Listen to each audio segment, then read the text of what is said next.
Good morning, everyone, and welcome to AMHQ Early. I'm meteorologist Jen Carfagno.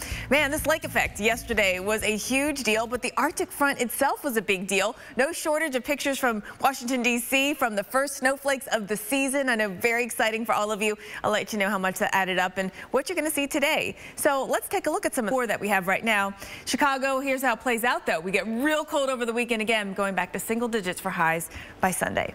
Let's go coast to coast right now. Ana Rodriguez is here. Good morning. Good morning, Jen. Good morning to you at home. We begin with the snow from that Clipper system really making for dangers. Ana, thank you for that. Now let's go ahead and take a look at what's happening across the nation in the south. We're going to go to a clear start to your day in Atlanta and other cities in the south. Temperatures are going to stay on the cool side today. We're going to stay below average after a brief warm up yesterday. You know, talked about how in the Northeast and Midwest it's sort of brief cold shots come in, but then it warms up. It's the same thing that's been happening to us in the south, just not to the same extent. So we still have the concerns for freeze and frost, freeze warnings in effect all the way down into South Georgia, including around Tifton, which is the turf grass capital of the world, is what they call themselves there.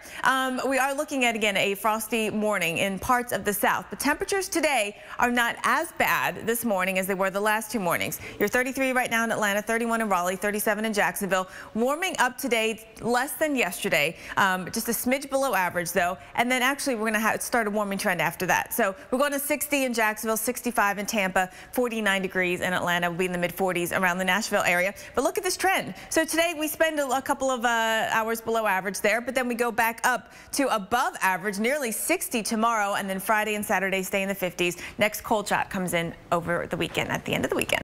So today is Wednesday. It's hump day, and you're getting through this week, and it's cold out there for a lot of you. We've got temperatures running about 5 to 15 degrees below average from the Great Lakes to the Northeast. The lake effect snow is still a big deal. And then on Thursday, there'll still be a little bit of lingering lake effect, but then that tapering off. Then a warm up. Look at Atlanta, nearly 60. We've got Chicago warming up to nearly 40 by Friday. That system coming in with rain. But again, it's that system that we're tracking that goes off the coast that we'll watch Saturday move up here just along the eastern seaboard that brings us rain to New York City. Temperatures in the mid-40s. Even on Sunday, temperatures mid-30s for us, New York City. So it's just not a classic situation to get snow in the Northeast along the coast. And welcome back to AMHQ Early. A growing problem when temperatures tumble, cars stolen while owners leave them running to warm them up.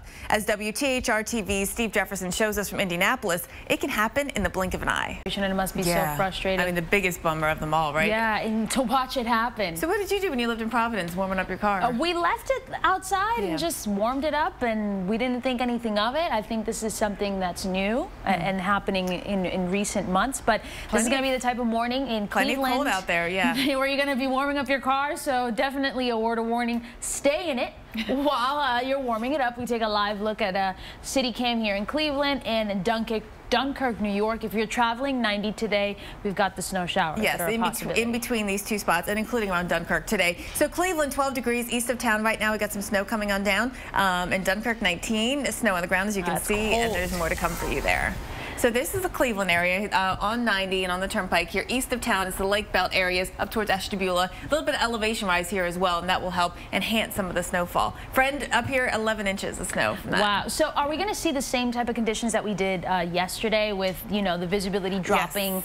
In the blink of an eye. Anytime that there's lake effect snow, you run into that risk where you'll run into the lake effect here. It's literally like going into a wall of white, and then you get out of it and visibility's fine, but it really can surprise drivers. So keep past the hour as AMHQ Early rolls on. A meteorologist Jen Carfagno. Big story this morning is the chill behind the Arctic front that came through to bring the first snow to D.C. or snowflakes. It didn't actually measure up to anything more than a trace, but D.C. lots of pictures out there of those first flakes of the season, which was very exciting, I know.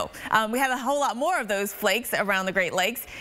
Dealing with conditions like this here on 90. I know this time of the year this happens quite a bit where we get this lake effect that sets up, but you know, never fails to catch drivers by surprise. We'll get to the lake effect. Let me start with what's left when the Clipper came through and it created an area of low pressure right offshore. It's sending back a lot of moisture into Maine, and we're getting hit with some heavy snow up here. You can see how widespread it is throughout Maine and southeastern Canada, Nova Scotia, Halifax in particular. particular getting hit with some snow as well, and still a little more snow left around the Portland area. Then we also have the lake effect going on as well, and we're going to keep tracking that for you today. Still, the lake effect snow warnings are up. In fact, they stay into effect until tomorrow afternoon. Now, right now, there's one band coming off of Lake Ontario, and you know, watch the wind direction, or look at the radar and watch the snow. Either way, one will tell you the other.